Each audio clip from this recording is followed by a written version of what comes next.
Good evening, Mr. Brons. Welcome to our Pal Talk room. It's nice to speak to you again.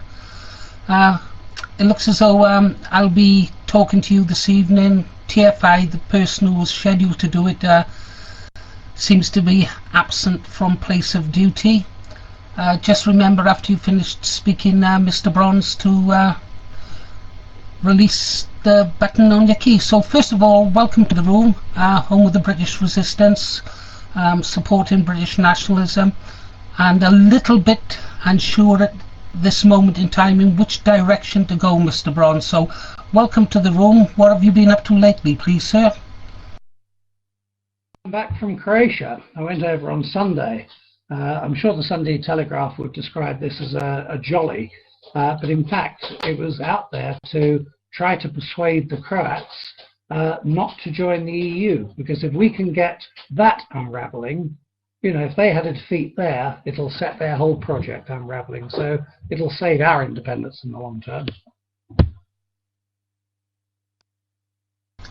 Well, that is a noble cause, Mr. Brons, but at this moment in time I think there's a lot of British nationalists thinking, well, it's all very well our people looking after Europe and looking to the future of Europe, but at this moment in time British nationalism needs some firm leadership in this country. You know, Mr. Brons, I've got a funny feeling that you being in this room this evening isn't just an accident. You've obviously guessed the kind of questions you're going to be asked and stuff like that, and I just wondered if there was anything you'd like to say first. Right. I think, sorry, I'm getting instructions as to how to use it, and I think I've got it right. I'd rather hear any questions. I don't see things entirely in black and white. If I can just state a beginning position, one of the things that's often been said about me is that I've been sitting on the fence. If that means that I've avoided taking part in a civil war that I didn't think should have taken place in the first place, you know, within our party, then I'm proud to sit on the fence. But that doesn't mean that I'm neutral about particular things. If I see a particular action or statement that I disagree with, and if I feel that my saying something will achieve something, then I'll say it. So I'm not entirely sort of neutral as to what goes on, but I'm not going to be sort of pigeonholed into a this box or a that box, because I'm afraid what happens sometimes is that people tend to see protagonists. You know, it might be Nick Griffin, it might be Eddie Butler, it might be Richard Evans or anybody else, or me for that matter, tend to see them either as entire saints or entire sinners. Well, most of us don't fit into that category. Most of us have got good qualities and bad qualities, and a mixture of the two. And that's the way I look at the world. I don't see people as being entirely right or entirely wrong. I'll just stop there.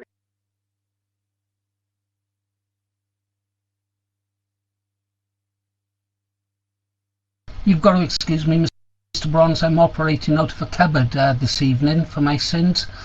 Yeah, I understand what you're saying there. Unfortunately, earlier on, several months ago, I did tend to see things as black and white, but since then I've become a bit more pragmatic, a bit more of a realist, and I realise that in between black and white are also shades of grey. What we're looking for at this moment in time, Mr. Brons, is some sort of leadership, and many people today feel that they've been let down by the leadership of the British National Party. For different reasons. There are lots of reasons. I've got my own reasons why I can no longer fully support the British National Party, much as I love it, and other people have their reasons. I think Enlightened Patriot has asked the first question here, do you still have full faith in Nick Griffin's leadership of the British National Party, Andrew? Awkward questions, I'm sorry, Andrew, but these are awkward times. There are flaws in the present leadership, mainly to do with internal management of dissent. I think Nick is ideologically sound, as far as anybody can tell anything about anybody. I think his external performance in the party is 90% good. There are some flaws in it. I think his handling of the party internally is imperfect. His handling of dissent is, rather poor. And his handling of the dissent that he saw from 2010 onwards has, to a large extent, he's not the only one to blame, but to a large extent contributed to the civil war and the hemorrhage of members. But yeah, this is unfortunate. I myself, Andrew, have tried to just defend the chairman in the past by putting it down to poor advisors and being given poor advice. But ultimately, at the end of the day, the chairman is responsible, and lots of people become more and more concerned. So obviously we're really worried, and yet we don't seem to have any feedback from the party itself, which is why it's very good of you to come in here, Andrew. I'm sorry it puts you kind of on the spot, but yeah, a silly question, well, not a silly question, no questions are silly really. I'm going to ask some questions here. Lippy is asking, Mr. Brons, why were the links from the British National Party main website to your blog removed? I think you're asking the wrong person. I could guess. If you're asking for a justification, well, perhaps you ought to ask the person who cut them. If you ask for the reason, I suspect it's probably to do with the fact that I have put messages on them that are not entirely supportive of the chairman and his position. And this seems to be the problem, isn't it, Mr. Brons, that anyone who is in the slightest way critical to the chairman or to the party is seen as an enemy of the party, and yet when really they're asking questions that they're quite justified to ask. And I think this is another sign of poor leadership. So basically, I suspected that that would be your reply. One thing I can't understand, Mr. Brons, is why has this happened? Do you have any ideas how the chairman, who up until now has seemed to have been politically fairly astute, I mean, he did give us a London Assembly member, he did give us 2 MEPs, yourself included, everything seemed to be rosy, and then he just seems to have lost the plot. I know it's awkward for you, Andrew, but can you enlighten us, please? I really don't know the answer to that. I think it's possibly something to do with his personality, to some extent to do with his advisors. The interesting thing is that we have been here before, a long time ago, 1986, different parties and all the rest of it, but he had the same advisor then, and he gave him the same poor advice. And my conclusion, it might be accurate, it might not be, is that to some extent that advisor is to blame. I think America Calling has identified him accurately.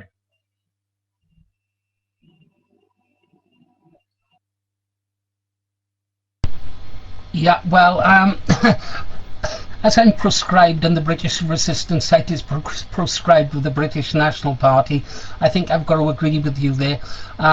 It's unfortunate that he seems to be listening to Mr. Harrington. You were quite right when you said, obviously, about the problems in 1986, but I seem to recollect we had these kind of problems in 1976 as well. And every time we seem to be going forward, something like this happens. And I can't understand why the chairman has brought back someone like Patrick Harrington, who is totally unsuited for the position. And I must confess, from the feedback I get from the readers of the British Resistance, that he is not a popular person, and yet he seems to have the unwavering support of the chairman. Where do we go, Andrew? Where do we go? Well, I think one thing I would like to see is constitutional reform, so that the power in the party is shared with the chairman as well, but also with other elected officials, so that nobody, Nick Griffin or anybody else, but nobody has complete power. I would also like to see a change in political culture within the party. Far too often we've seen differences of opinion as being indications that the other person is in the pay of the state or in the pay of the Reds, or that they're mad or bad or whatever. I'd like to be able to sit down with people who have different views from me and say, fine, we must agree to differ. I accept that you hold those views honestly. Please accept that I hold mine honestly. I believe this is the political culture on the part of the leadership has been wrong, but I think to some extent the political culture among the activists is sometimes wrong. They seem to take the view that if they disagree with things that the leadership are doing, that the first thing they do is leave the party, and I think that's unfortunate. There are, of course, many people who've not left the party voluntarily. They've been expelled or suspended, and that's quite different. Well, Andrew, you've been around the block. You're a pragmatic man, realist, you're intelligent, articulate. What is your working relationship with the chairman like these days? Is it possible for you to sort of sit down and question some of his decisions? Are you still free to do that with the chairman, or is there a breakdown in communications? It's rather strange, really. We see each other only when we're in Brussels or Strasbourg. I think to some extent we both avoid the issues because, in a way, we've got to work with each other. We've got to be seen by our colleagues in Europe, our nationalist colleagues, and by the press as holding some sort of united front. So we have a sort of unspoken agreement. I think he would probably agree with this in private, to avoid the issues between us. But that might sound a ridiculous position to take, but he's made it, I think, fairly clear that he's not interested in my views. He's never sought my advice, and therefore I think that it would be pointless to try to put it to him. People who do advise him, sometimes he'll agree at the time, but then he takes it back to his advisors and they choose to do something else. So I think really that's a non-starter. If he were willing to sit down and discuss a way of getting out of this mess, I'd be certainly willing to do so. But I think it must be on an agreed basis to begin with, that we talk about everything. I don't think chatting about the odd thing. I have tried to do so, and it hasn't really got very far. Well, it's interesting that you speak about our nationalist colleagues in Europe, and I recognise that that's very important. But the truth is, unless we get our act together soon and start pulling together and somehow become reunited, then we're going to lose both our MEPs, and that would be a tragedy. And then we'll have to communicate with our comrades in Brussels via emails, because we'll have no MEPs there to do it. I'm really disappointed that you can't sit down with the chairman. I had hoped to hear that you could still perhaps talk to him. So let's ask another question here. This is from Dashing Chap. He's Dashing Chap actually runs the website Griffin Watch. Seems to have a personal thing there. Not now, please, guys. He's saying, let's not pussyfoot around the issue, Andrew. The party's falling apart. Your duty as a BNP MEP is to keep the party together. How do you intend to remedy this situation? What can you do, Andrew? What can you do to help heal the rifts in the party at this moment in time? Indeed, should we even attempt to heal the rifts, or do you think we should push ahead with the leadership challenge and replace something that is clearly not working any longer? If there is a leadership challenge, that's fine. That's within the Constitution. I would particularly like to see an EGM so that we can bring about constitutional reform. Or at least I'd like to see what the leadership's reaction to the call for the EGM is. Because the annual conference last December didn't make a sort of polite request. It said it wanted an EGM and it wanted to consider Arthur Kemp's motion. If he fails to allow that to happen, then he'll be thwarting the will of the annual conference, and that would need to be seen. But I don't want to prejudge him. We might yet see an EGM. I hope that we do. In the meanwhile, my priority has been to try to keep in touch with as many people as possible. My experience of splits in the past has been that not that we lose people to this party or this group or that group, but we lose large numbers of people to nowhere at all. They just disappear from the national scene. So that's one of the reasons why I put that on my website, to ask people to register their continued commitment so that we keep in touch with them. But there is something else in the pipeline. You mentioned earlier that the official website has broken its link with my website. Well, I'm creating another website, not one that will be concerned with factional matters, but will be really what I would call a thinking nationalist website. It'll have a lot of very deep articles on it. That will attract members of the public to listen to it, and then a link will be made to my website. In other words, what I'm trying to do is to create as many links as possible between all of the existing members of the party, because the one point I made, and I made this way back last summer at the time of the nominations for the leadership election, we had 14,500 members. That was just enough, with 1,000 or so activists, to mount a credible general election campaign. If there were to be a general election tomorrow, we would not be able to do that. So the option of slimming the party down, which seems to be the leadership's answer, is not a credible one. That will lead to us being not a credible party. So my aim is, by some means or another, bringing the 14,000 back together again. Now, it might be under the existing leadership. That would be lovely, but the indications are that he doesn't want that, in which case it would have to be under a different leadership. Right, understood. Well, if there must be a leadership challenge, you know, I would have personally liked to have seen, first of all, I'm sure Richard Edmonds is a wonderful chap. He's a superb nationalist. He's got a good track record as a patriot. But to be honest, I think there would have been more hope of a successful leadership challenge, Andrew, if perhaps you had thrown your hat in the ring. Would you consider standing as a leadership challenger, Mr. Brons?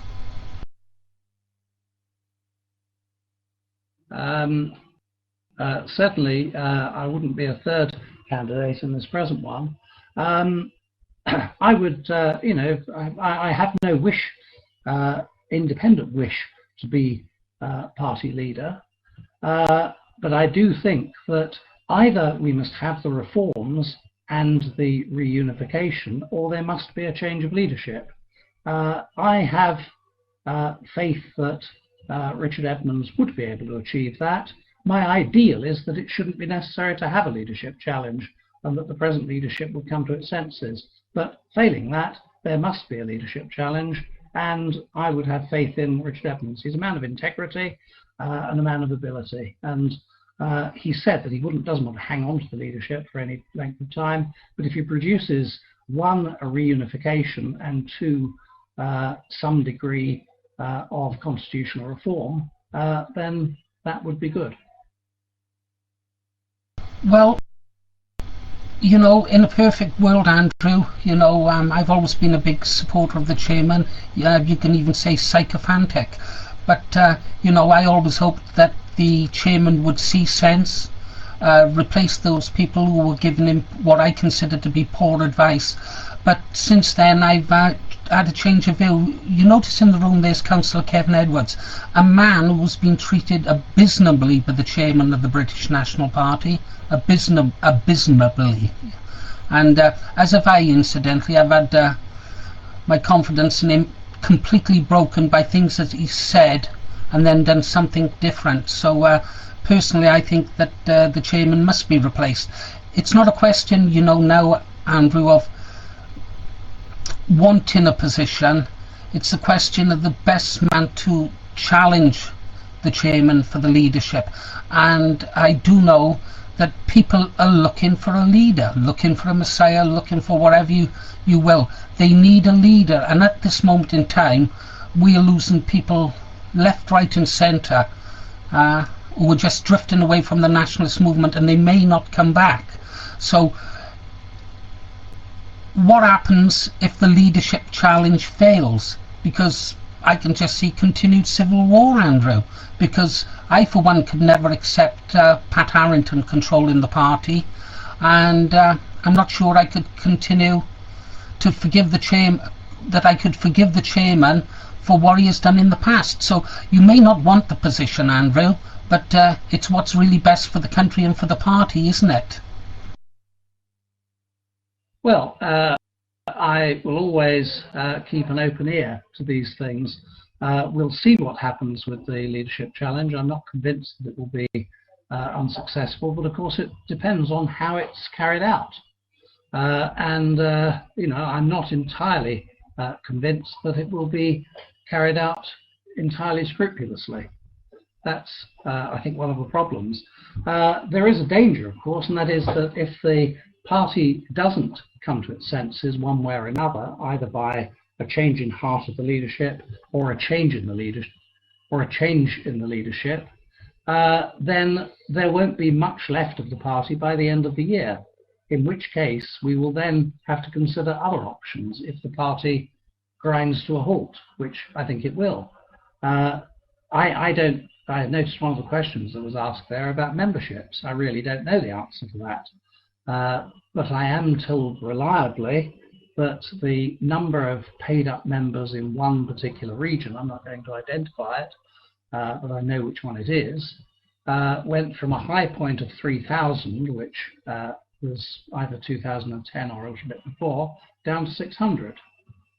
Now, if that's indicative of the party as a whole, then that's a really serious matter. We simply can't afford to do that. So one, I think we've got to keep people together. We mustn't let anybody drift off. We must keep them all in contact with each other. We must have a focal point. That's why I'm establishing the new website, to make sure people see a point in staying together. And there must be a change of leadership policy, either with the present leadership, which is becoming increasingly less likely, or with a change of the leadership itself, one or the other. Yeah, I understand that, Andrew. I've been getting a lot of reports from around the country about this way forward meetings that are being organised by the chairman. There was one in Southwest, I think it was on Monday, in which selected people were invited. But these people must have been very carefully selected, looking at the image, because I've spoken to officers of Welsh BNP who stood as candidates in the Welsh Assembly elections, officers of the party, and they weren't even aware that these meetings were taking place. Then I read from the training officer, Mike Howson, that people who attend meetings, unofficial meetings in his area, to talk about the leadership challenge will be expelled from the party. I also read, what are these, do you know anything at all about these regional EGMs that he's referring to, Andrew? I have heard about these meetings being held to which only invited people are attending, and that sounds to me like a description of a factional meeting. And as you rightly say, if other people have meetings that are deemed to be factional, then they end up being suspended. So it appears that there isn't exactly the same law applying to everybody. Somebody did indicate to me that the word EGM was being used to refer to them. But of course, they're not a substitute for a proper EGM. If he thinks that he can have a series of meetings of invited people, and this is a substitute for the EGM that the annual conference has called for, then it's entirely wrong. Well, of course it's entirely wrong. What sort of politics are these? Mugabe-style politics, you know, Romanian politics, that kind of thing. But not unexpected. We also hear a rumour or a whisper that the chairman is seeking to change the constitution before the leadership challenge takes place, Andrew. Have you heard anything about that? I haven't. I wouldn't be entirely surprised, but I can't imagine that there's any way in which he can constitutionally do that. I think what he'll do is not try to change the constitution, but just make up some more election rules, which he made up last year in preparation for the leadership election. I don't think he'll actually claim that they're a constitutional change, but he'll claim that they apply to the leadership election. But of course, I don't think they will. Okay, well, let's move on to something else just for a moment. There's a question from Councillor Kevin Edwards. He's one of the BNP councillors who resigned over the thuggery of a certain gang of individuals operating out of South Wales. He made the chairman personally aware of it. The chairman assured him that it would be dealt with, and it was dealt with in such a way that the British National Party lost a very good councillor, which incidentally was one of the straws which broke this particular political camel's back. Councillor Kevin Edwards is asking, he's lightening up here, I think, Andrew. What do you really think about Nick Griffin being awarded the hardest working MEP award by the editor of The Voice of Freedom? Who was the editor of The Voice of Freedom, Andrew? I've got a hint that his name is similar to that of the chairman, but I think that's a pure coincidence.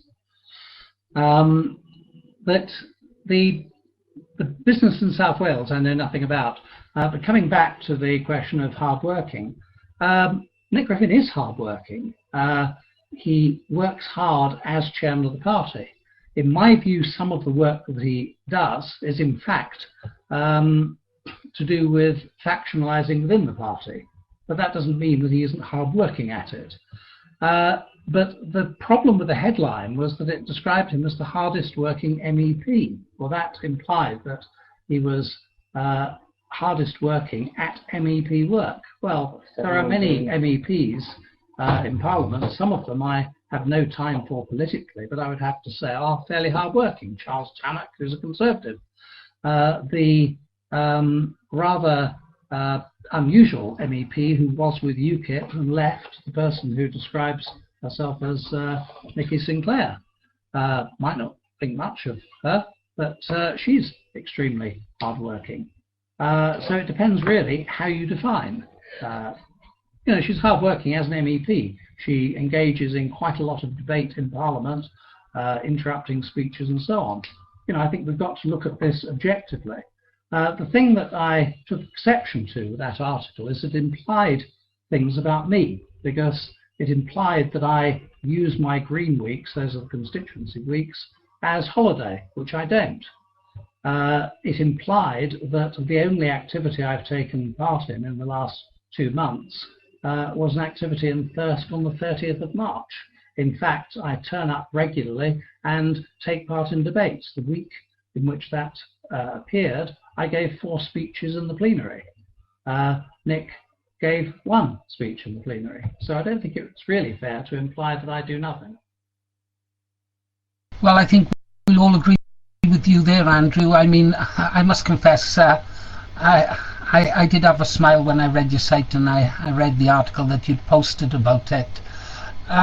Enlightened Patriots, actually, I think I've got a question for you here, Mr. Brons, and it's to do with Wales. The last time you were in the room, in this paltalk room, you indicated that you would be prepared to come to Wales and address any meetings, and I made this aware to almost every single officer on the Welsh BNP that you would offer to do that.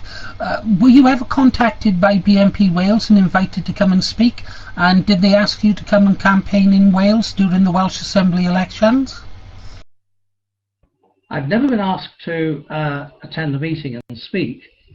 Nick Griffin did, about a week or 2 before the end of the campaign, ask me to take part in campaigning in Wales. but didn't give me any details about who to contact. But in the end, I got drawn into helping somebody in West Yorkshire in Castleford, and I was out leafleting there instead. So I didn't get around to going to Wales, but I wasn't given a specific time of, would you like to turn up on this date and this place? I was asked rather generally to turn up in Wales.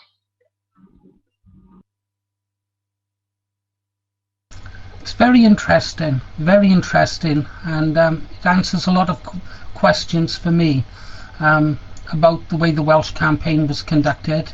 I don't think it was prosecuted the way it should have been prosecuted, and the fact that you weren't asked and that you've never been asked to address a meeting in Wales, I find very, very worrying. It was a generous offer on your part to come down. They were made aware of it and they didn't do it, and people must ask, why wasn't Andrew Brons, one of our members of the European Parliament, not invited to Wales to lend his support in the Welsh Assembly elections? Very worrying. Let's have a look here, just bear with me. This is from the Enlightened Patriot, Andrew. Question is, they've stonewalled all legitimate questions about recent leadership decisions. Well, this is true, and this gives the impression that there are many things being hidden. What sort of things are being hidden? Are you happy for this situation to continue? And back to this old question again, what can you do, Andrew, to change this, to save the BNP and this country? Well, Andrew, I know you've already said about collected nominations and names for staying together. Do you have any other ideas? I think to persuade people by messages, that's the only thing I can do. I can put messages on my website, ask people to stay with the party, to call for example, an EGM.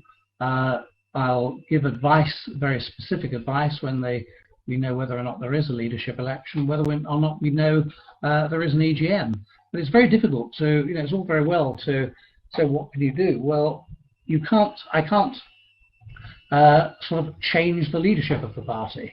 I can't sort of change the direction in which the party is going. I can make public calls for it, which I have done, but it's very difficult to have any effect, because all the power is in the hands of one group of people. Right, yeah, understood, Andrew. Well, obviously this site is says that it's non-aligned at this moment in time, but it's kind of recognised that perhaps that it is time for leadership, and so it probably, well, 99.9 certain that it will come out supporting Richard Edmonds, and it will actively campaign and recommend that people remain within the party so that members of 2 years standing can actually sign Richard's nomination forms. People are already contacting me and asking, stating that they're going to actually support Richard. The trouble is though, Andrew, do you think we've already lost too many members to launch a successful leadership challenge? Well, I don't know, to be quite frank. We have lost a number of people who would clearly have voted for a challenger, but I don't think we've lost too many, largely because there's been a change of opinion among people who, as you say, were Nick Griffin loyalists a year ago. So I think that there is a mood within the party among people who last year wouldn't have dreamt of voting for anybody but the current chairman, who might do so this year. So, it is in many ways up for grabs. I think as far as getting members back in the longer term, then I'm quite sure that if there were a clear change of policy, probably under a change of leadership, those people would come flocking back. But that's why it's so important to keep in touch with them. If we lose track of those people, then we'll lose them forever. Understood, Andrew. Well, this site will join you in supporting your campaign to ensure that we retain as many addresses and contacts as possible. Johnny Leach, I think you know Johnny, is asking a question. What did you think of the sackings of 3 senior officials 5 weeks before the general election? and the statement of a palace coup and murder threats. I do understand that some of these questions are awkward for you, Andrew, but I'm only doing what I'm not paid to do and ask the questions. Yeah, which are you talking about? Are you talking about before the general election? Yeah, I think what Johnny's referring to here is before the general election, and here he's obviously alluding to Mark Collett's alleged murder threats. And he's just wondering what you thought of those shenanigans, which seem to have started the ball rolling. I think we've got to make a distinction between Mark Collett's remarks or alleged remarks on the one hand, and the proposed leadership challenge by Eddie Butler and Emma Colgate. Now, I have heard the recording of Mark Collett. It's very difficult to distinguish exactly. You could hear the odd word here or there. If he did indeed say what he is alleged to have said, then I can't have any sympathy for that at all. But that's a quite different question from Eddie Butler and Emma Colgate staging the leadership challenge. If you'd asked me at the time, do I support it, I would have said then emphatically no. There was absolutely, from what I knew at the time, there was absolutely no reason for it. But there's all the difference between disapproving of a leadership challenge and saying that the person had no right to do it. And to seek to deprive them both of their jobs because they mounted the leadership challenge was the single factor that led to this civil war. Because what that did was, it didn't silence Eddie Butler. What it did was to release him from his employment with Nick Griffin, so he was no longer inhibited about saying things, and therefore it led inevitably to the website. That's Eddie Butler's website.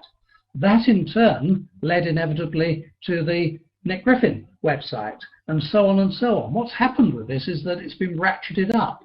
But if you ask me for the single thing that changed it from a legitimate leadership challenge into a civil war, it was the sacking or attempted sacking of Eddie Butler and Emma Colgate. And I said that to Nick Griffin on an occasion a few months ago, but he was a bit non-committal about it. Eddie Butler. Eddie Butler.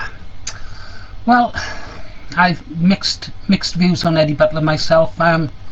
Andrew, much of what he says is true, but embedded in the truth there's a lot of falsehoods as well.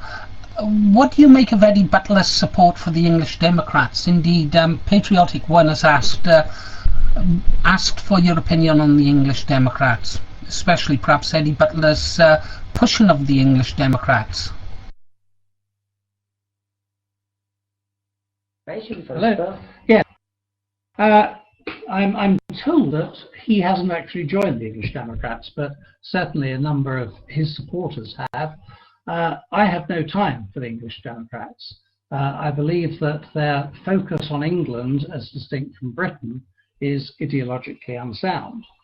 I think their courting of multiracialism, which they have done in some of their adverts, is likely to mislead any genuine members that they have.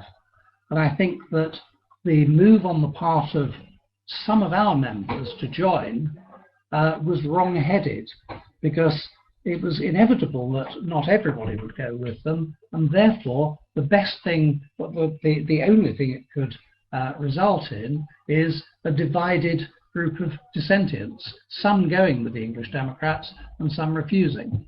So I'm wholly opposed to it. That doesn't mean that I think that those who've taken that move are, scoundrels or whatever. Chris Beverley's my personal assistant. I've got the greatest respect for him. He's a thoroughly good nationalist. But what was fun to do? I've been interrupted.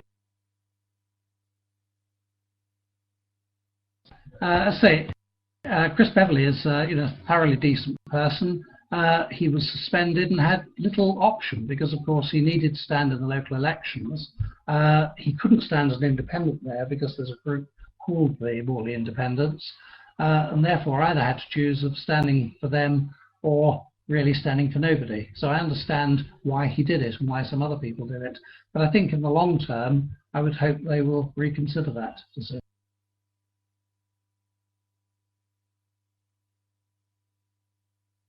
Right. Well, yes, we've seen what have we got out there?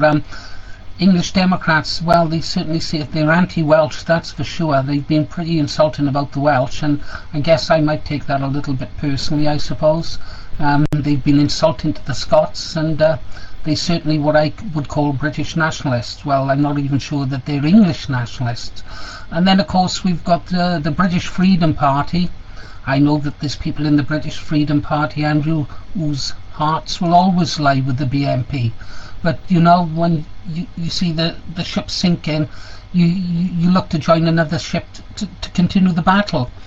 Bullet 762, I think, has come out with a question everybody's wanting to know the answer to. This is from Bullet 762.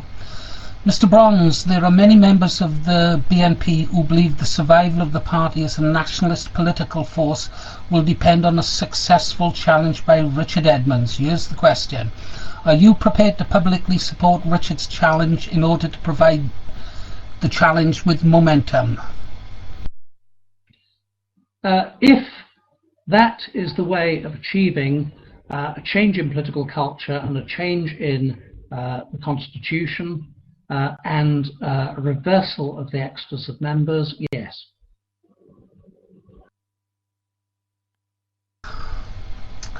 Well, I'm pleased to hear that, Andrew. I can tell you this, like you, and you probably get a lot more.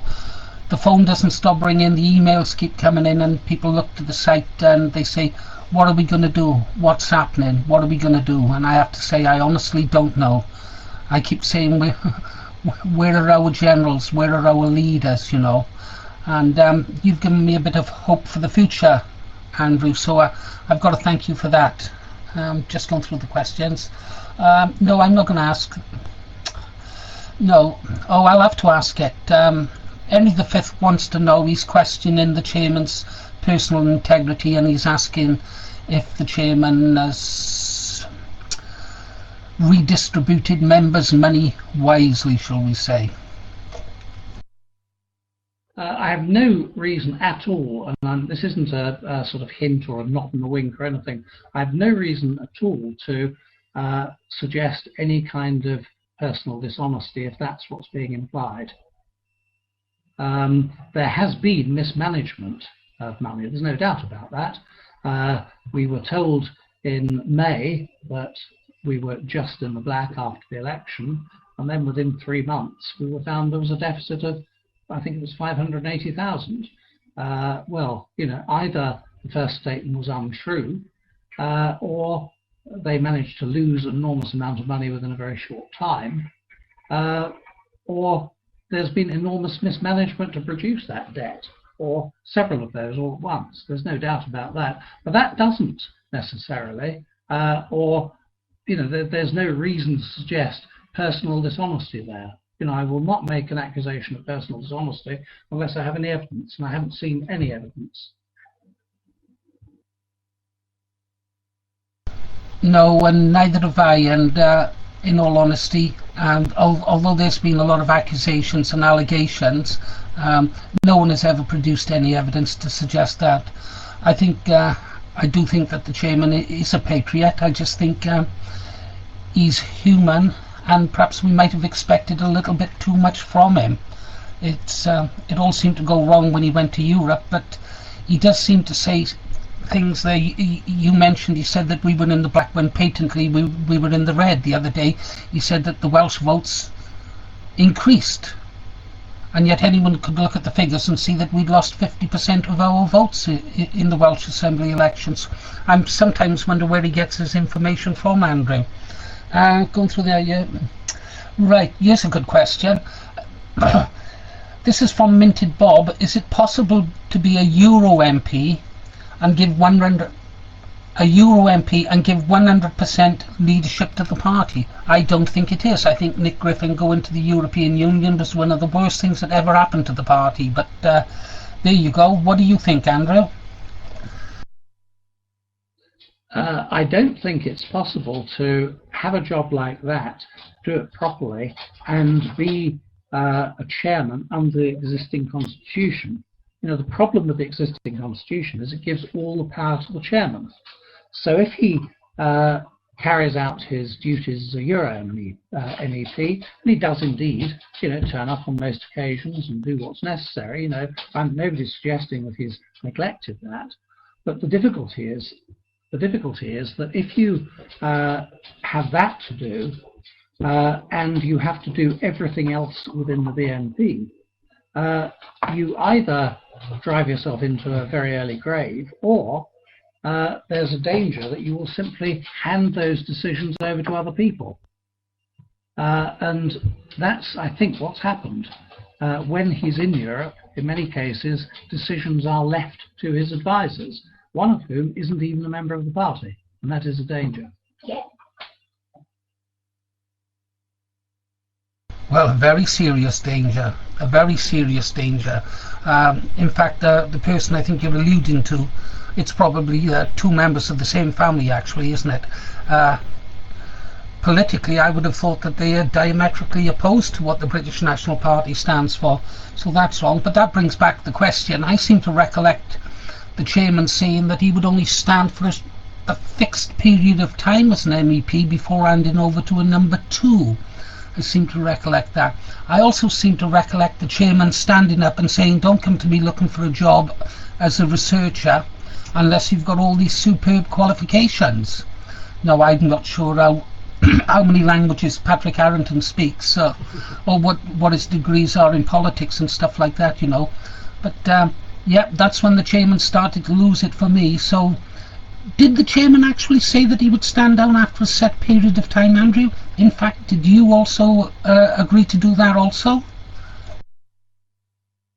Somebody, I believe that it was discussed in the in the year or so before the leadership, before the Euro elections. But when I was interviewed for it, I was asked simply, are you prepared to stay for the full period? Because they'd had experience of people being elected as councillors and then resigning halfway through. So that was the only question that was mentioned about duration. I said, yes, I will stay for the whole period.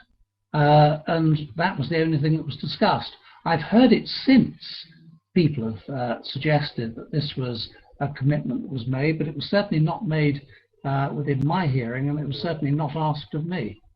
But you know, coming back to Nick Griffin, if he were working under a reasonable constitution and had a sharing of power with other people, then he could indeed be a chairman and MEP. What he can't be is chairman under the existing constitution, carry out all of those functions himself, and carry out the job of an MEP. Nobody could do that. Oh, I like this. A couple of good questions here. Enlightened patriotic. Yeah, I agree with you. Andrew, I'd just like to say, actually, I think you do a great job in Europe. Oh, there I go, I'm a sycophant now. But actually, I believe that Nick Griffin has done some good work in Europe. I enjoy watching his speeches in Europe.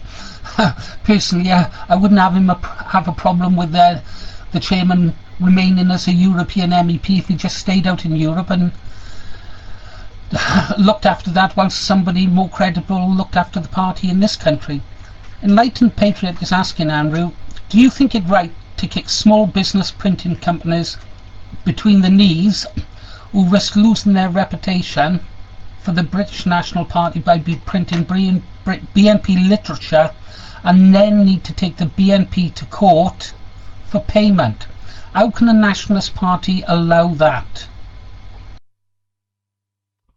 I agree with your questioner, absolutely. This is one of the most indefensible things that's happened. Money was transferred from branches' accounts, from candidates directly. All of those people and branches thought that the printers had been paid, and of course they haven't. The money had been diverted to other purposes, and that is utterly indefensible. And to set that aside and regard it as, you know, just a debt among many is absolutely outrageous, because as you rightly say, as your questioner rightly said, these printers have stuck their neck out to print for us. They could very easily have said, no, sorry, we don't want to travel. And what's the thanks they've received? The thanks they've received is not to be paid. And that is absolutely outrageous. And I think somehow we collectively, even if the movement disappears entirely, we collectively have somehow got to make sure that those printers are repaid. What I hoped to do, I did make some inquiries about this with Ken Booth. I asked him to check with the printer whether my own leaflet or any of the leaflets that I'd agreed to pay, there are about 3 of them that I agreed to pay, if they've been included, and if so, I would have paid the equivalent amount to the printer. But I haven't found out who printed mine. Possibly they were one of the organisations in Northern Ireland, and it's very difficult to track those down. Right, well, I applaud you for that, Andrew. I think we're really just about to sort of, I just hope that people have had enough now of us sort of, I think we're all in agreement that the chairman has made some very bad mistakes. He selected some very poor people as advisors. This one again from Councillor Kevin Edwards, another question from Councillor Kevin Edwards. Richard Edmonds says that Richard Edmonds will form a committee with spokespeople to deal with all topics. Richard Edmonds also says that the British National Party is bigger than any one man. Would you agree with that?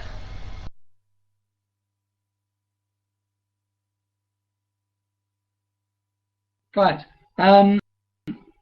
Yes, that we must see a collective leadership. And I think that collective leadership must be elected, not chosen by the leader. Therefore, the people will have complete independence when it comes to being asked their views. At the moment, under the Advisory Council, if anybody says something the leader doesn't like, or is anticipated as likely to say something the leader doesn't like, they can be simply removed. And this isn't theoretical, they are indeed. Ken Booth and Richard Edmonds were removed from the Advisory Council before the Advisory Council meeting following the revelation that we were £580,000 in debt. It was known that they would question it. So what's necessary is that whoever the leader is, even Richard Edmonds, and I've got the greatest respect for his integrity and his ability, but even Richard Edmonds should not be given absolute power. We need to have an elected executive so that everybody has independence of thought and they can challenge the leader. They can make sure that money is spent in accordance with the party's wishes and it's spent efficiently and effectively. Well, okay then, Andrew, this gets back to duty, isn't it? Duty to country. Obviously, if there's going to be any hope for this country, it's going to come from either the British National Party or whatever rises out of the ashes of the British National Party should it crash and burn. The thing is, you know, Richard is a wonderful chap, and he has got some.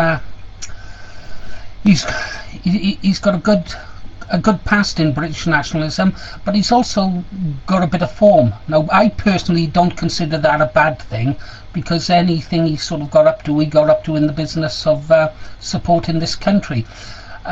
In my opinion, you see, Andrew, you would make a far more credible candidate. You're a member of the European Parliament. There's dozens and dozens of videos of you out there speaking, you know. So don't you think perhaps you've got a duty to your country to put yourself forward as a leadership challenger? And that being the case, would Richard Edmonds stand down for you to become the leadership challenger in 2011? I don't know what his position is there. There is, of course, a danger, and that is that we'd find exactly the same thing as you were saying about Nick Griffin. In other words, either I would have to neglect my work in Europe, and that's what I'm being paid for, or neglect the chairmanship if I had it. So is it a good idea for a member of the European Parliament to seek to replace another member of the European Parliament? But, you know, all of these things are open. It might be that another candidate comes forward entirely. I mean, if you're talking about form, well, of course, what the establishment does is to give people form if they haven't got it. I went through to 1983 without any problems, and then, of course, we had the incident in Leeds where a police officer with a good imagination managed to create something out of nothing. So I don't know about Richard Edmonds' past. I wouldn't be surprised if there's been a little bit of creative writing about him as well. Understood, Andrew, but you turned around and said that you're a member of the European Parliament and that's the job that you're paid to do. But sometimes, nationalists have to put their country before personal gain. And I'm not attacking you there, Andrew. You're doing a great job in Europe. That's just a personal opinion. Just quickly going through the questions here. 1 second, please, Andrew. I'm going to come back with this one here because there was a more serious question I wanted to ask you, Andrew. But the straws that broke my back and many members' backs was the way that the British National Party leadership, Mr. Walker for one, the chairman, praised the people who are now known as granny porn. I mean, surely, this has got to be a big mistake, Andrew. The fact that these people are even still in the party. I realise that people can change, but there's no indication that these people have changed because they still sell in their CDs on the internet, I understand. So what's your opinion on granny porn, Andrew? I don't find it in the least bit appealing, if that's what you're asking me. But I think in some ways it's a bit of a side issue, but it's quite true that people must realise that when they're in positions of responsibility, they can't act in a way that is going to be seen by most people, perhaps almost everybody, as being at the very least discreditable. And I think it is unfortunate that they were chosen, or one of them was chosen, as the regional organiser for a little while. Of course, what it indicates is that when they sacked Chris Beverley, there was literally nobody from Yorkshire to choose apart from people associated with his security team. It was an admission that just about everybody in Yorkshire was untrustworthy from the leadership's point of view, and that's a startling admission. So leaving aside what, I know you're talking about, I won't name him, and no reason to embarrass him over the internet, although he's done that himself.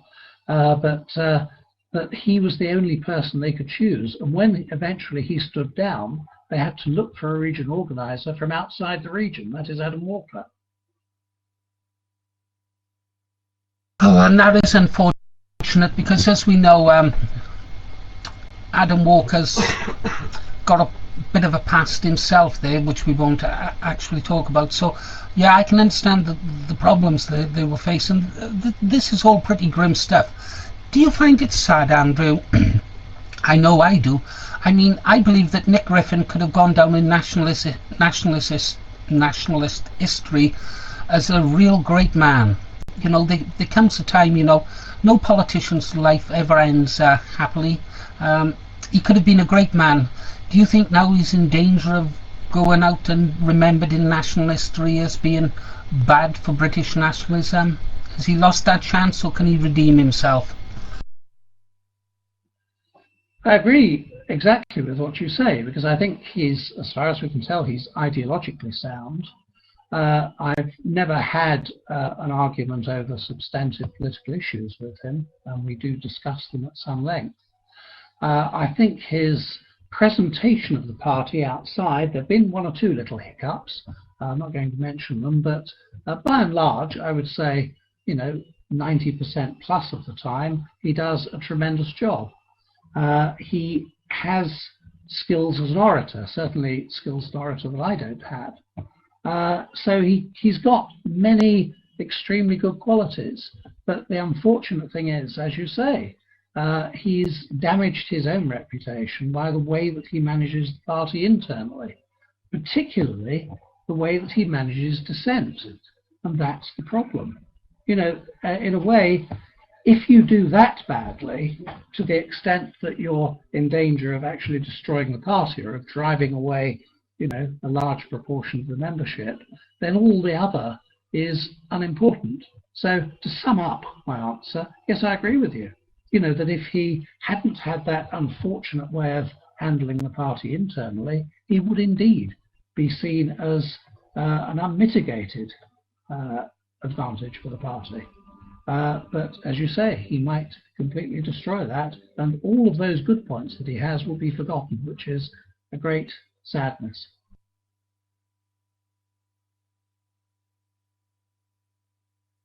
Yeah, there's a very good question there from Henry V. It's up above. So we'll ask this one now, Andrew. Why did the BNP get no MPs elected, do poorly in the 2010 general election, when there was a perfect storm of economic/banking crisis, cuts, MPs' expenses, scandals, mass colonisation, illegal wars, you name it, it was all going on. Why do you think the British people ignored the British National Party and chose to go for Labour again, Andrew? Right. What I was saying is that the result of the general election wasn't as bad as it's sometimes portrayed. We got a higher average vote than UKIP in each contested constituency and a lot higher vote than the Greens. I think there were some problems with our campaign. I think the leaflet was poor.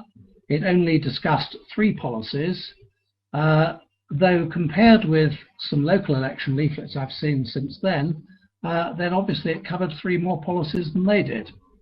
On the other hand, most constituencies got their election leaflets out on time, at least for the vote itself, and in most cases for the postal vote.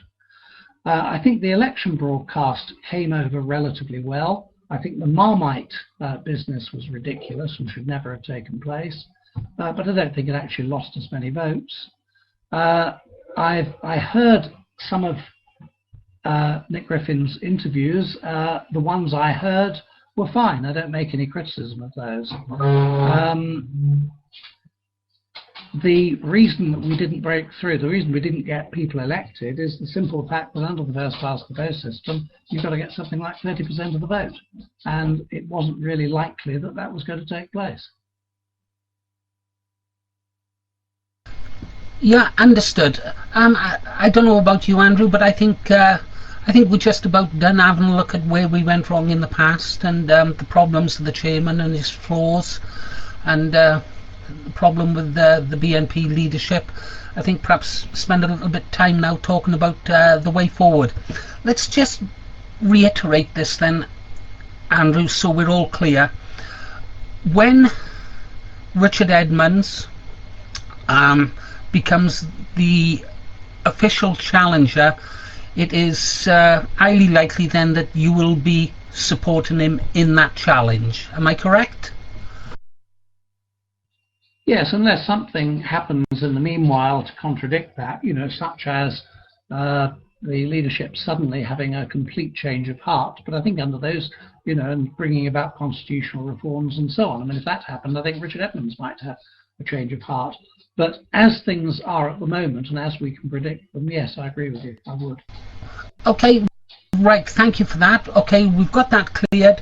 Okay, we know what you're doing, Andrew.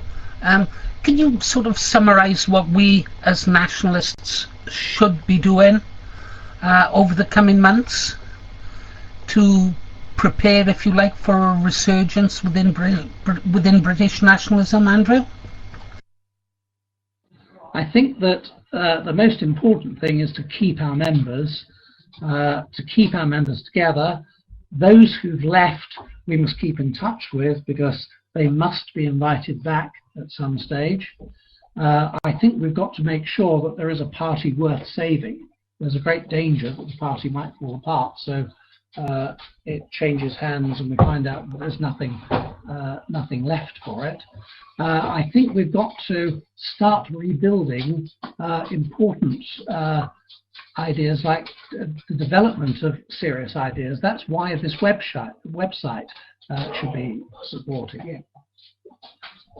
That's why this website's got to be supported. So if you can look out for that under BNP News or BNP Ideas.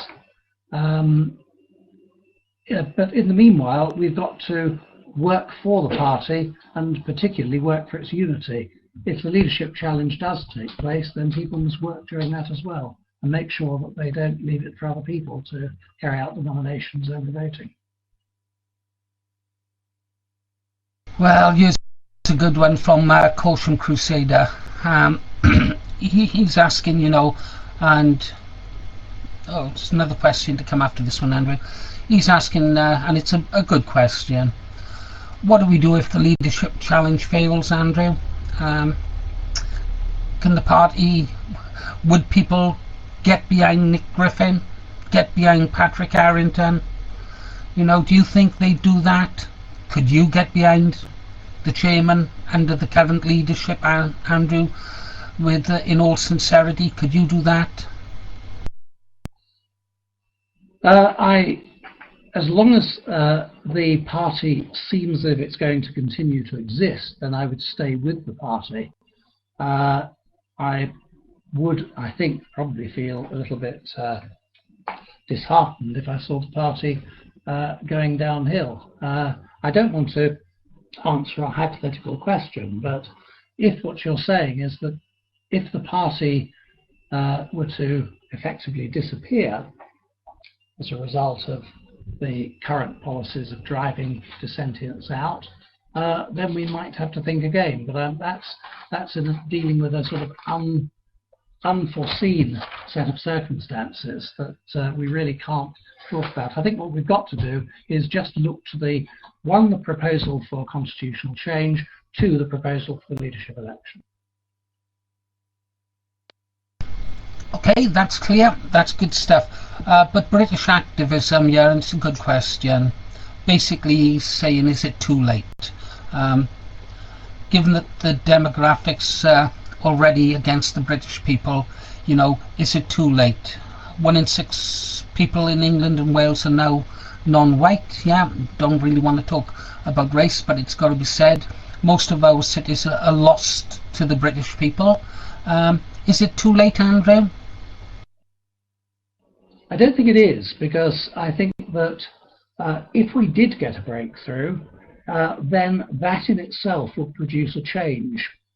I think that the existing indigenous British population would start acting and thinking differently under those circumstances. But equally, I think that many of the people who are here would begin to look for elsewhere to go before we did anything at all, before we even gained serious political power. But I know what you're saying, and we can't disregard it, and that is the clock is ticking against us.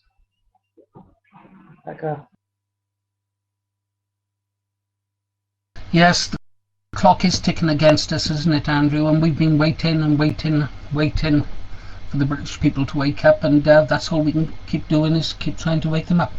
Well, I guess I'm kind of done. I'm sorry I wasn't as well prepared as I should have been. Andrew, the person who should have been conducting the interview, couldn't make it.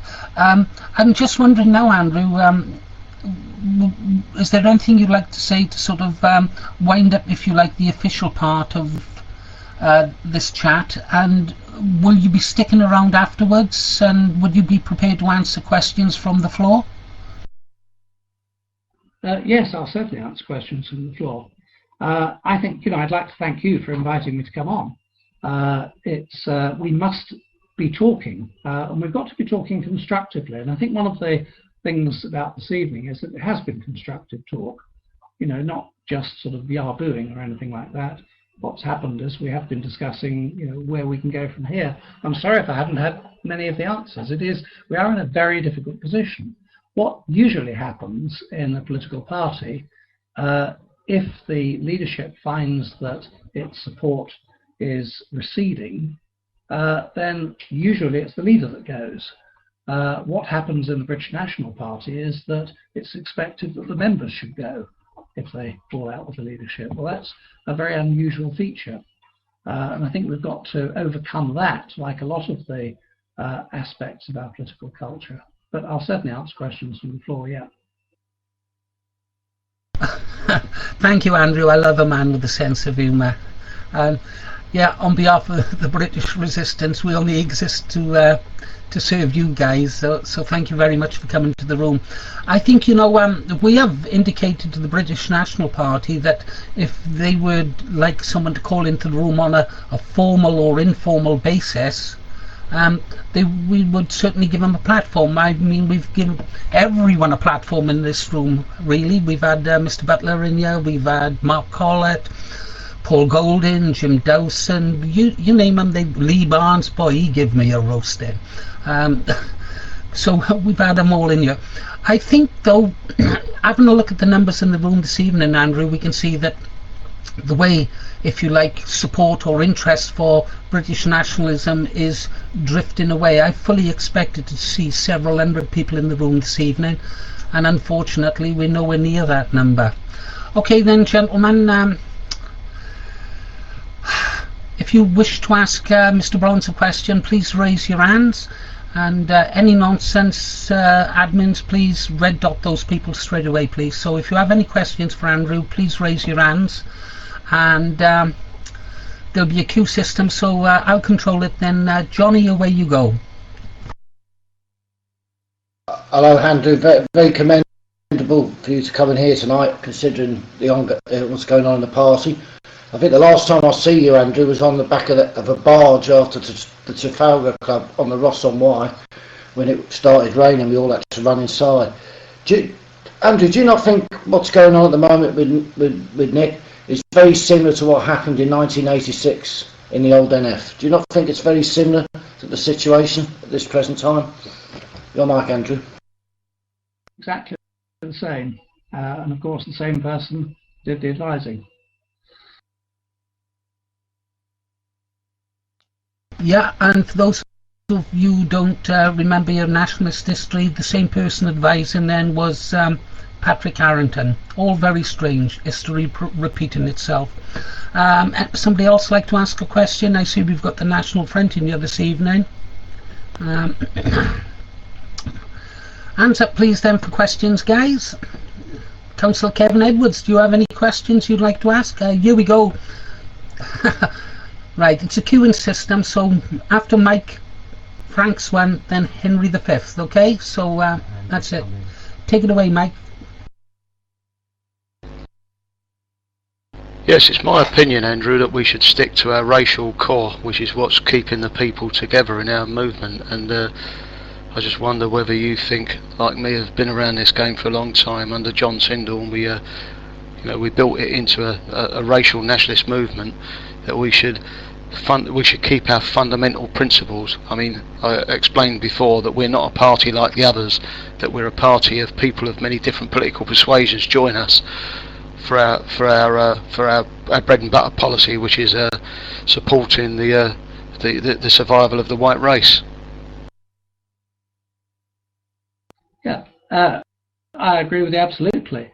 If we cease to be ethno-nationalist, I think is the latest term, and become civic nationalist, then we've lost the point.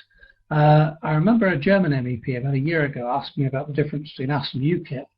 I said it's almost as if we both wanted to care for the family home, but whereas we were insistent that the family lived in it, UKIP were supportive of the family home regardless of who lived there. And as soon as you do that, then you lose the point of your cause. To support Britain and to be patriotic about Britain, regardless of who lives here, is quite pointless. And any members who try to push us into that direction will push us into a pointless direction. Largely because we are not the products of our culture, as the left would say, and as UKIP would suggest by implication. Our cultures are the product of distinctive peoples, and if you change the people, then you change the culture.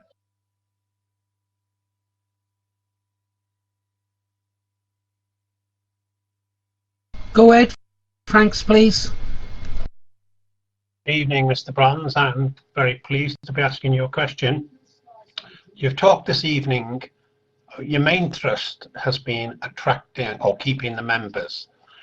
Can you just say what we must do, apart from just keeping the members, we must attract the youth.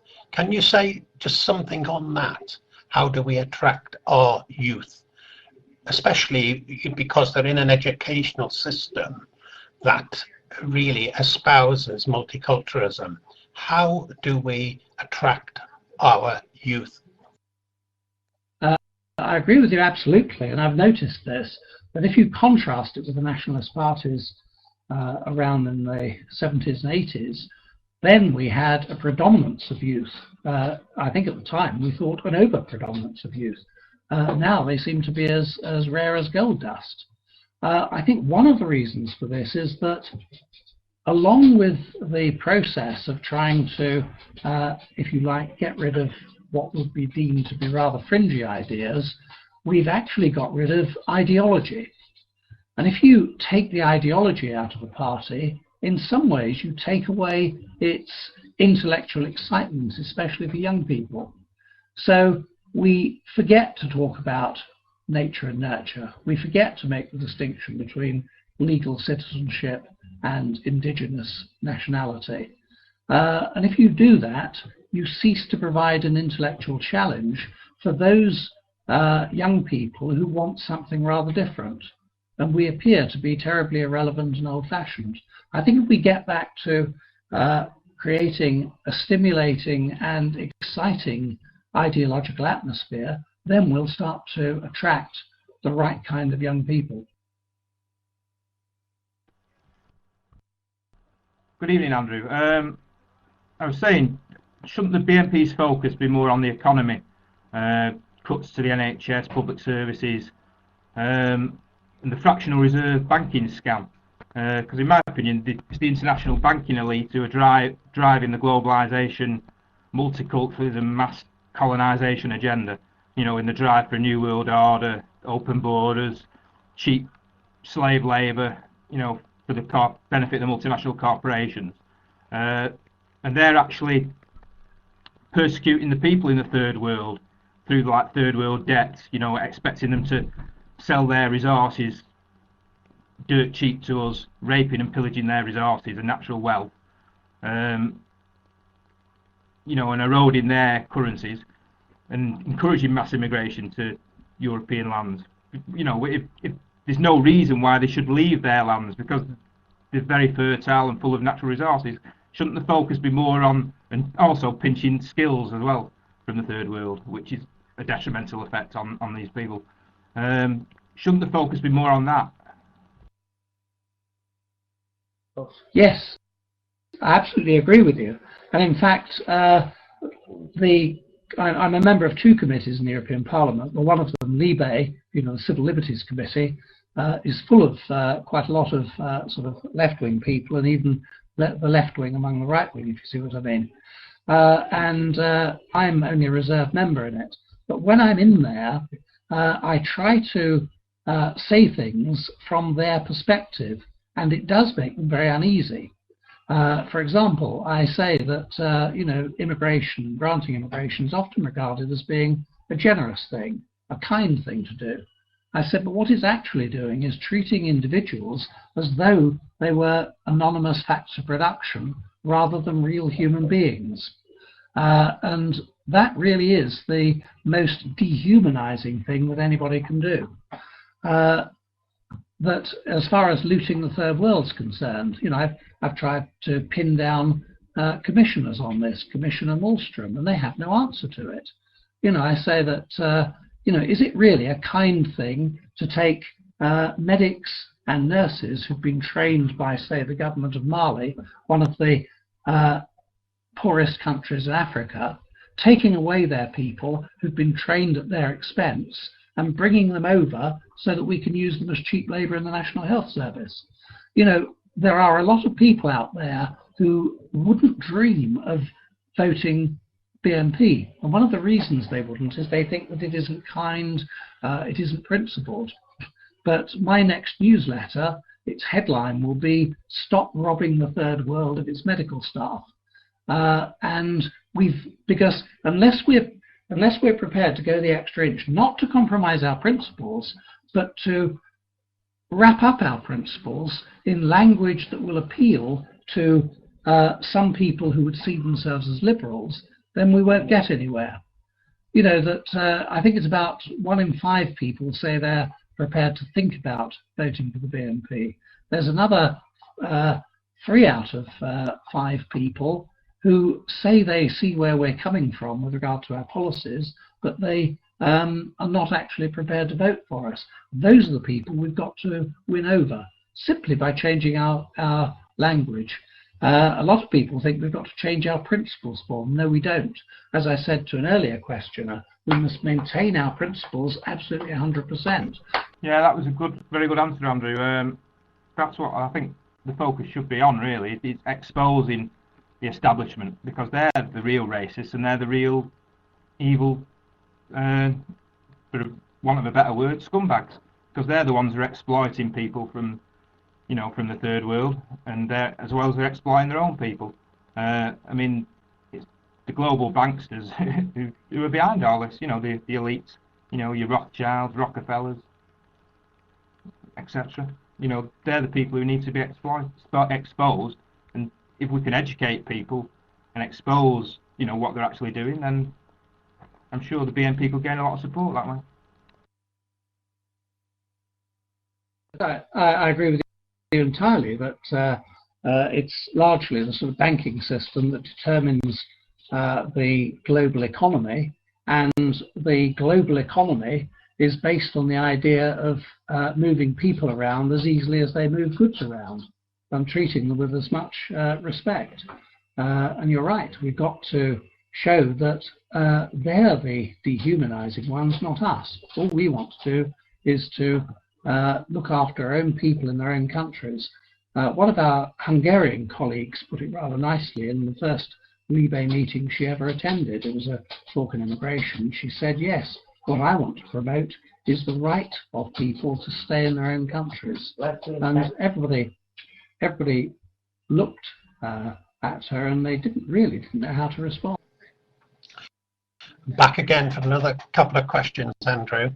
Going back to your previous response about how we say things and how we phrase things, is this something which Marine Le Pen in France has been doing for some time now?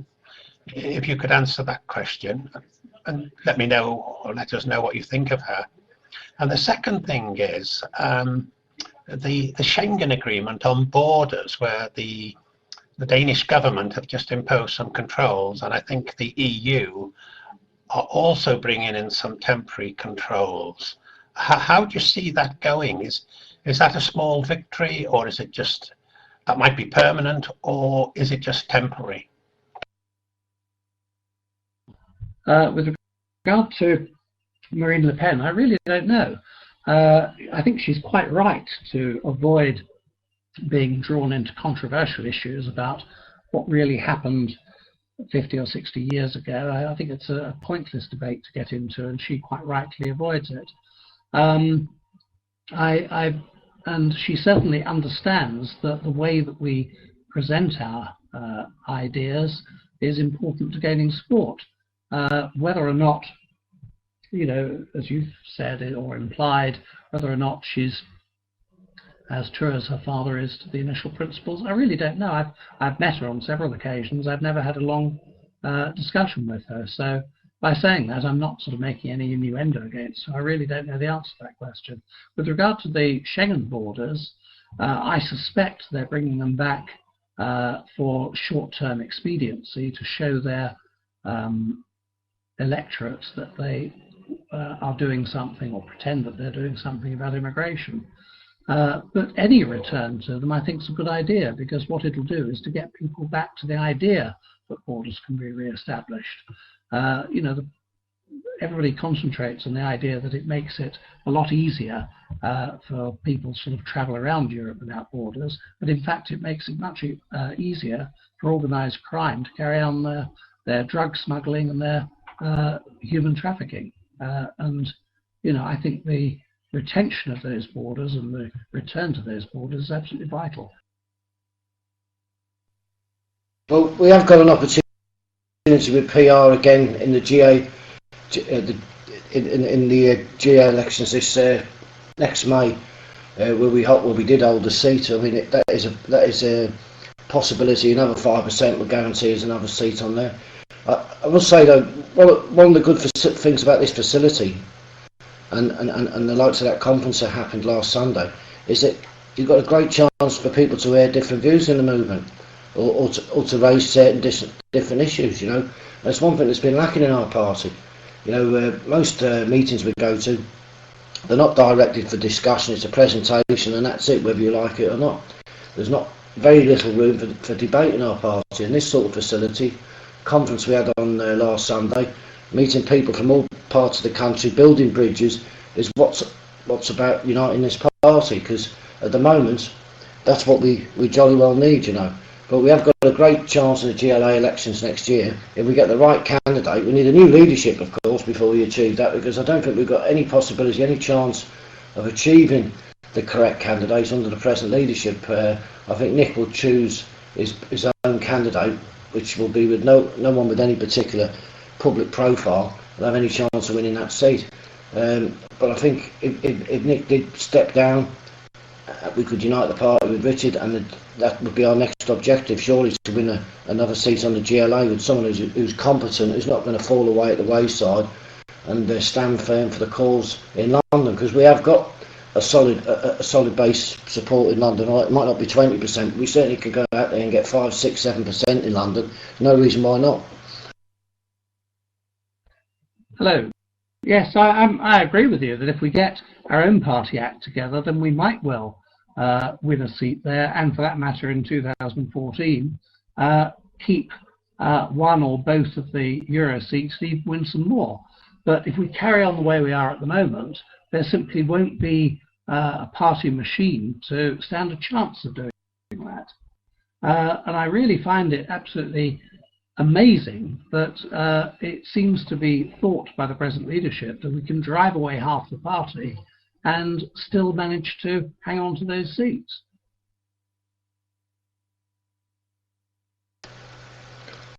I honestly think, Andrew, if we change the leadership in the party, I think there'll be droves of people who come back in. You know, over the years, Nick's had lots of different schisms in parts of the country where branches which were solid branches have just fell away to nothing. You know, organisers don't fall out the sky, do they? Volunteers, being an organiser, being a volunteer is a mountainous task. It's a non-stop, never-ending task, isn't it? And we need to bring all them organisers who've been expelled or left the party, bring them all back into the party. There's thousands and thousands of people who've left this party for one reason or other over the years, and I'm sure with a fresh start and a fresh leadership, a fresh approach, I'm sure lots and lots of those people will come back in, and we'll have a rejuvenated amount of activism, a rejuvenated a push to win elections, particularly in that GLA, and even some of those things what we used to be very good at is winning small by-elections, local council by-elections, where we can put a team together to win those wards, because a ward isn't nowhere near as difficult to win obviously as a constituency. We can win small ward by-elections, and that would rejuvenate the party. That's what our party was doing well, because we were winning, and any of the things which were wrong internally in the party was sort of like we didn't really take any notice of because we were winning. But now we're not winning, things are deteriorating internally in the party.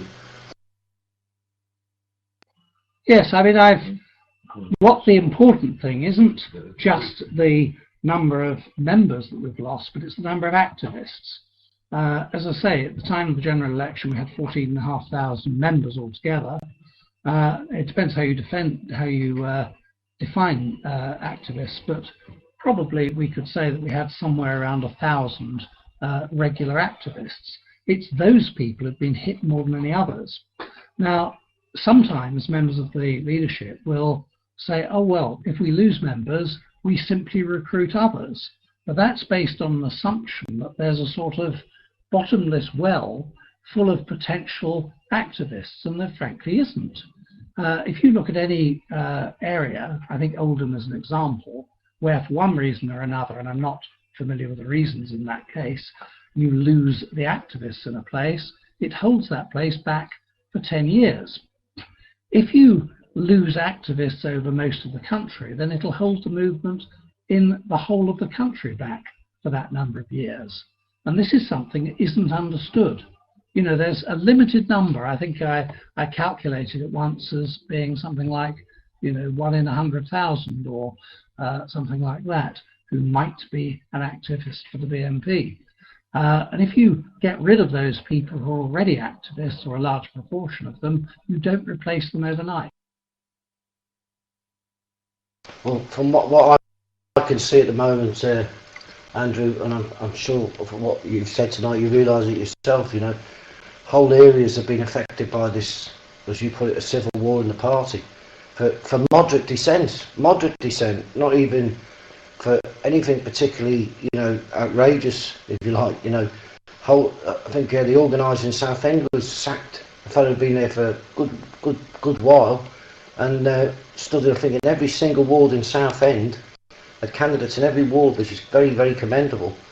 And to sack him for what? Ken Booth, for instance, a perfect example of work Ken Booth put in the North East. The North East has been formidable with their candidates all over the North East, and to sack a regional organiser is preposterous. But I don't believe that. I honestly don't. I can't see Nick saying, "Oh, I'm going to stop now. I'm going to bring everybody in, and we're all going to bang our heads together. I'm going to say sorry. We're all going to have a big huddle, and we're all going to get it right." Because I don't think it's going to work that way somehow. I don't think Nick's going to go down that road. I think Nick is just going to go to the extent that he's going to defend his leadership, because he sees his leadership as being the most important thing to him. I don't think he's thinking of the movement as a whole personally. He thinks he's the best man for the job, obviously. Well, I'm not so sure he is. I think all over, as Richard Edmonds said on Sunday, the leaders of our party are all over the country, aren't they? They're in every town and every city. Organisers, activists. They're the real leaders of our movement, because they're the ones out on the doorstep. We need proper accountability in this party. We need a leadership that looks after the activists, because the activists, as you said, are the real core to this movement, the real emblem that can take this movement forward. And someone mentioned about the youth in our movement. Well, sure, we have to attract the youth. We haven't got plenty of young people in our party, but we have got some outstandingly brilliant young people in our party. You mentioned Chris Beverley a short while ago. Chris Beverley was, tipped as someone to be very, very high in our party. There's other people as well. I mean, people like I can think of 3 or 4 really good young people in our party, potentially the leadership of our party in the next 2 or 3, 4 years. I mean, I don't think Richard Edmonds is thinking of lasting too long in the leadership of the party was to get the party. He sees this as a way of saving the party, uniting the party. And that's what we can hope for. Maybe even next year we can bounce back in the GLA if we can unite this party. I agree with you absolutely. We can win back, and you're absolutely right to say that actually the activists of the party are the leadership. Whoever's officially the leadership, they're the ones that make the difference. You mentioned Chris Beverley. I mean, he was a superb regional organiser in Yorkshire. But he was cast aside despite the fact they had nobody to stand in his place. Ken Booth was cast aside, and for about 4 months they couldn't find anybody. In the end, they found a young lady who I'm quite sure was well-intentioned and all the rest of it, but not as experienced as Ken. And in the end, Ken ended up as the effective runner of the local election campaign. As I say, it's a sort of mad policy to get rid of people. I think what we sometimes think is that a political party has to be a sort of mutual admiration society, and we should choose people on the basis of whom we like and whom we dislike. That isn't the answer. We should choose people according to whether they can do the job.